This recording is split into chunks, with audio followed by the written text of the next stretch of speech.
Hello दोस्तों, स्वागत है आपका आपके अपने चैनल मूवीज फैक्टर में। और आज की इस वीडियो में हम हमारी previous series Alice in Borderland 2 को कंटिन्यू रखते हुए सीरीज के आगे के एपिसोड एक्सप्लेन करने वाले हैं। अगर आपने सीरीज का एपिसोड 1 नहीं देखा तो लिंक आपको नीचे डिस्क्रिप्शन बॉक्स में मिल जाएगी, तो पहले आप उसे देखें और बाद में इस वीडियो को। तो चलिए शुरू करते हैं हमारा ये वीडियो। एपिसोड 1 के लास्ट में हमने देखा था क्यूमा और उसकी टीम को। क्यूमा जो कि चिड़ी का बादशाह है, वो अरिसु को बताता है कि वो गेम उन्होंने ही बनाया है और वो भी पहली बार ही इस खेल को खेलने वाले हैं। यानी अरिसु की टीम का बैटल होगा क्यूमा की टीम से, और जो टीम ये बैटल हारेगी वो मारी जाएगी। इस गेम का नाम होता है ऑस्मोसिस, और इस गेम की शुरुआत में दोनों टीम्स को 10,000 पॉइंट्स मिलते हैं और ये इन्हें कैसे भी अपनी टीम के हर मेंबर में डिवाइड कर सकते हैं, लेकिन कम से कम हर एक खिलाड़ी के पास 100 पॉइंट होना जरूरी है। ये गेम 2 घंटे तक चलेगा और दोनों टीम्स अपने पॉइंट्स बढ़ाने के लिए एक दूसरे से बैटल करेंगी। अब क्यों उन्हें गेम के रूल्स बताता है। वो बताता है कि इस गेम में पॉइंट्स कमाने के 3 रास्ते हैं। पहला बैटल, यानी किसी भी मेंबर को दूसरी टीम मेंबर से बैटल करने के लिए बस उसे छूना होगा और जीतने वाले प्लेयर को 500 पॉइंट्स मिल जाएंगे और वो 500 पॉइंट्स हारने वाले प्लेयर के होंगे, मतलब उसके 500 पॉइंट्स कट जाएंगे। और अगर टीम के मेंबर अगर एक दूसरे का हाथ पकड़ लेते हैं तो दोनों के पॉइंट्स ऐड हो जाएंगे और इस तरह वो उस अपोनेंट को भी हरा सकते हैं जो इनसे ज्यादा ताकतवर होंगे। और जीतने पर 500 पॉइंट्स दोनों में डिवाइड हो जाएंगे, मतलब 250 पॉइंट्स दोनों प्लेयर को मिल जाएंगे। दूसरा रास्ता है आइटम। सभी प्लेयर को वहाँ आइटम्स ढूंढना होंगे और उसे प्रेस करते ही कुछ पॉइंट्स उन्हें मिलेंगे। वहाँ पर टोटल 6 आइटम्स हैं जिसमें कुछ पॉइंट्स होंगे।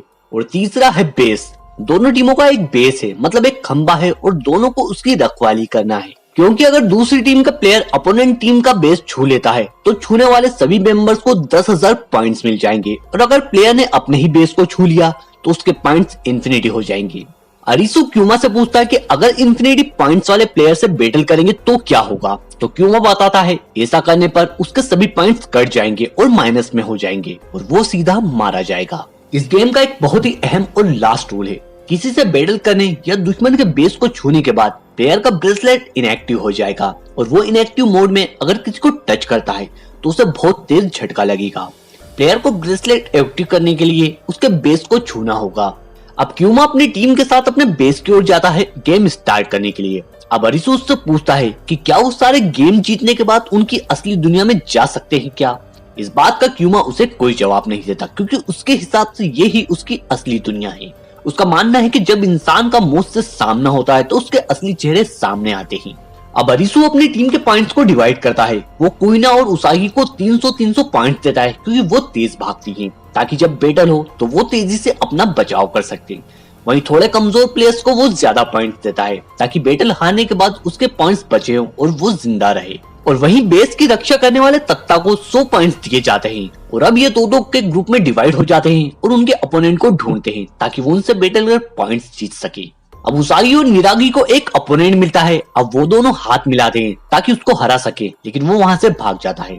अब इधर कुइना और अरिसु को एक आइटम मिल जाता है और उसको छूते ही इनके 2,000 पॉइंट्स बढ़ जाते हैं।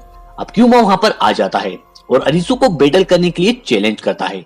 अब अरिसु अकेला उससे बैटल करता है और क्यूमा से हाथ मिलाता है और अरिसु ये बैटल जीत जाता है और इसी के साथ क्यूमा के 500 पॉइंट्स कट जाते हैं। यहाँ अरिसु को ये भी पता चल जाता है कि क्यूमा ने पॉइंट्स अपनी टीम में बराबर बांटे हैं। क्यूमा उसे बताता है कि चाहे कुछ भी हो वो अपनी हर टीम मेंबर पर भरोसा करता है और वो सब बराबर है। इधर उसाकी भी अपोनेंट को छूकर पॉइंट जीत जाती है और इसी तरह अरिसु की टीम पूरे 5,000 पॉइंट से आगे हो जाती है। अब क्यूमा की टीम टेंशन में आ जा रही है, क्योंकि वो हार रहे होते हैं, इसलिए वो एक रिस्की फैसला करते हैं और अरिसु की टीम के बेस पर पहुंचते हैं, जहां तत्ता अकेला होता है। वो इस सबको देखकर घबरा जाता है और अपना बेस छू लेता है। इससे उसके पॉइंट्स इन्फिनिटी हो जाते हैं। वो कहता है कि अगर कोई आगे बढ़ा तो वो उसे छू लेगा, जिससे उसकी जान चली जाएगी। लेकिन क्यूमा की टीम को मौत का कोई डर नहीं था। वो सब भागते हुए बेस की ओर बढ़ते हैं और तत्ता सितारा को छू लेता है। अब सभी के पॉइंट्स में 10,000 पॉइंट्स ऐड हो जाते हैं, क्योंकि सितारा के पॉइंट्स अब खत्म हो जाते हैं और वो अपने दोस्तों को अलविदा कहता है। और तभी आसमान से एक तेज लाइट आती है जो सीधे सितारा के ऊपर गिरती है, जिससे उसकी वहीं पर मौत हो जाती है। वहीं अरिसु की टीम को भी 10,000 पॉइंट्स मिलते हैं, क्योंकि तत्ता ने सितारा को छुआ था। अब उसागी और कुइना भी एक बैटल में हार जाती हैं, जिससे उनके 1000 पॉइंट्स कम हो जाते हैं। अब उनकी टीम के पास एक ही रास्ता बचा होता है कि वो आइटम्स को ढूंढे, लेकिन क्यूमा की टीम मेंबर भी उसी आइटम्स की खोज में है। अब क्यूमा अपने साथियों के साथ बस बेस की रखवाली करता है क्योंकि वो लगभग जीत ही गए हैं। अब अरिसु को एक आइटम मिल जाता है, लेकिन उससे पहले ऊटा उसे छूकर वो पॉइंट्स भी ले लेती है। अरिसु देखता है कि क्यूमा भी वहीं पर है और अब उनके बेस पर कोई नहीं है क्योंकि क्यूमा जानता था कि अरिसु में उसके बेस पर हमला करने की हिम्मत नहीं है। और अब क्यूमा अरिसु को छूकर 500 पॉइंट्स और ले लेता है और इस तरह अरिसु की टीम पूरे 12,000 पॉइंट से पीछे हो जाती है। अब ये लगभग अपनी सभी होप्स खो देते हैं और अब अरिसु अपने इनएक्टिव ब्रेसलेट को देखता है। उसे देखकर उसे एक आइडिया आता है। वो सबसे कहता है कि अब उन्हें क्यूमा के बेस पर हमला करना चाहिए क्योंकि अगर वो कुछ नहीं करेंगे तो भी वो मरेंगे। पहले तो वो सब मना करते हैं, लेकिन बाद में वो सब मान जाते हैं। अरिसु तत्ता को वहीं बेस पर रुकने को कहता है।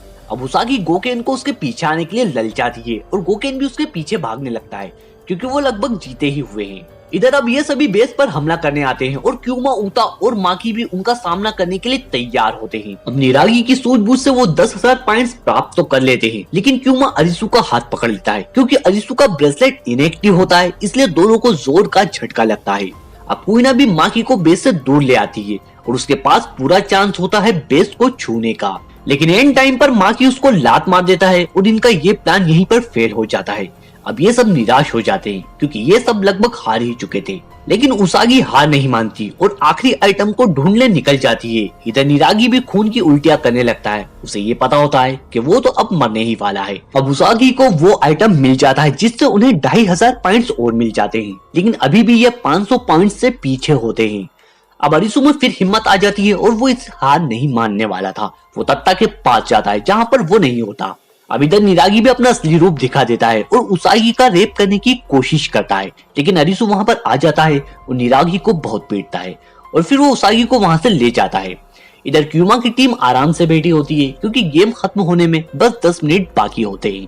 उसके बाद क्यूमा वॉक पर निकल जाता है जहाँ अरिसु उसके पास आता है। वो क्यूमा से कहता है कि वो सही था और उसे अपनी गलती मानते हुए कहता है कि उसे उसके दोस्तों पर भरोसा करना चाहिए था। अब अरिसु अपनी आखिरी इच्छा जताते हुए कहता है कि वो मरने से पहले क्यूमा जैसे प्लेयर्स से हाथ मिलाना चाहता है क्योंकि उसने उससे बहुत कुछ सीखा है। क्यूमा कहता है कि इससे तो उसके 500 पॉइंट्स कम हो जाएंगे, फिर भी वो अरिसु की इच्छा के लिए उससे हाथ मिला लेता है और तभी अनाउंसमेंट होता है दोस्तों कि क्यूमा बैटल में हार गया है। अब क्यूमा सोच में पड़ जाता है कि ऐसा कैसे हो सकता है और इसी के साथ कहानी कुछ मिनट पहले फ्लैशबैक में जाती है जहाँ पर अरिसु तत्ता को एक कंटेनर से अपने हाथ जख्मी करते हुए देखता है। वो जब उसके पास आता है तो तत्ता उसे बताता है कि उसके ब्रेसलेट में 10,000 पॉइंट्स है और अगर वो इसे उतार देता है तो अरिसु उसे अपने पास रख सकता है जिससे उसके 10,000 पॉइंट्स और बढ़ जाएंगे और उसके बाद वो बैटल करने पर जीत सकता है। और रूल्स में ऐसा कहीं भी नहीं लिखा था कि वो अपना ब्रेसलेट नहीं उतार सकते। अब अरिसु ना चाहते हुए भी तत्ता का हाथ तोड़ देता है और वो ब्रेसलेट ले लेता है और उसके बाद वो उसका शर्ट तत्ता के हाथ पर बांध देता है क्योंकि उसका बहुत खून बह चुका था। और इस तरह क्यूमा तत्ता की वजह से वो बैटल हार जाता है, लेकिन उसको और उसकी टीम को मौत का कोई मलाल नहीं होता क्योंकि उन्होंने अपनी लाइफ बहुत अच्छे और मजे से जी थी। साथ ही क्यूमा की वजह से उन्होंने कई गेम्स भी जीते थे। उसके बाद आसमान से एक लेजर अटैक होता है और क्यूमा और उसके सभी साथी मारे जाते हैं। उसके बाद जो चिड़ी के बादशाह का ब्लिम्स अरिसु के सर पर उड़ रहा था उसमें भी ब्लास्ट होता है और वो वहीं पर गिर जाता है। उसके बाद ये सभी तत्ता के पास जाते हैं, लेकिन ज्यादा खून बहने की वजह से उसकी मौत हो जाती है। अब वो तत्ता को वहीं पर दफना देते हैं और उसकी खातिर आगे बढ़ने का फैसला करते हैं। और दोस्तों इस तरह एलिस इन बॉर्डरलैंड का एपिसोड 3 यहीं पर एंड हो जाता है। तो दोस्तों वीडियो को लाइक और चैनल को सब्सक्राइब करना ना भूलें। अब आने वाली वीडियो में मैं इस सीरीज के बाकी एपिसोड्स को एक्सप्लेन करूंगा। तो मिलते हैं नेक्स्ट वीडियो में। Till then good bye.